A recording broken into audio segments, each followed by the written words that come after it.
করতে যাব, আর তারপরে একটু ডোজ টোজ হবে না? বাহ, আপনার মাথায় সেই তো বুদ্ধি স্যার।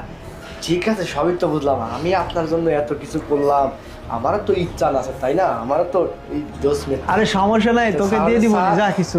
কিছু তো হবে না স্যার, আমাকে 2000 টাকা দিতে হবে আর 3000 আপনার। আরে না, যা তোকে 1500 টাকা দিয়ে দিব, ডিল ফাইনাল। ঠিক আছে। আচ্ছা এক কাজ কর, বাবা আসার সময় হয়ে গেছে, এইটা রেখে দে, আমার চুলটা ঠিক করে দে, ঠিক করে দে তাড়াতাড়ি। আরে বাহ, দারুণ হয়েছে কিন্তু। স্যার, আপনার বাবা আসলে কিচ্ছু বুঝতে পারবে না, ঠিক আছে না স্যার? হ্যাঁ ঠিক আছে ঠিক আছে।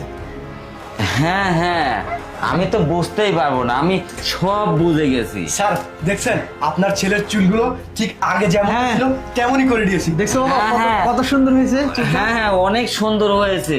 নকল চুল লাগিয়ে তুমি আমার কাছে টাকা হাতিয়ে নিচ্ছ, তাই না?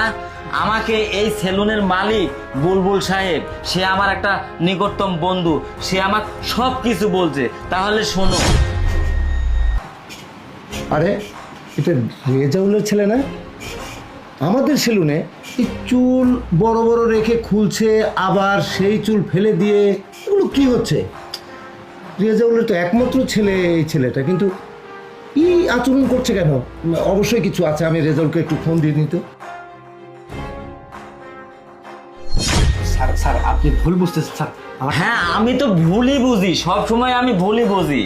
এই ছেলে কখন যখন যা চাইছে আমি সব কিছু দিয়েছি। ওই বলেছে ফোনে যে আমি পিকনিকে যাব, পিকনিকের টাকা দিয়েছি। তারপর প্যান্ট শার্ট কিনবো, আমি টাকা দিয়েছি। আমি কখন টাকা দেইনি?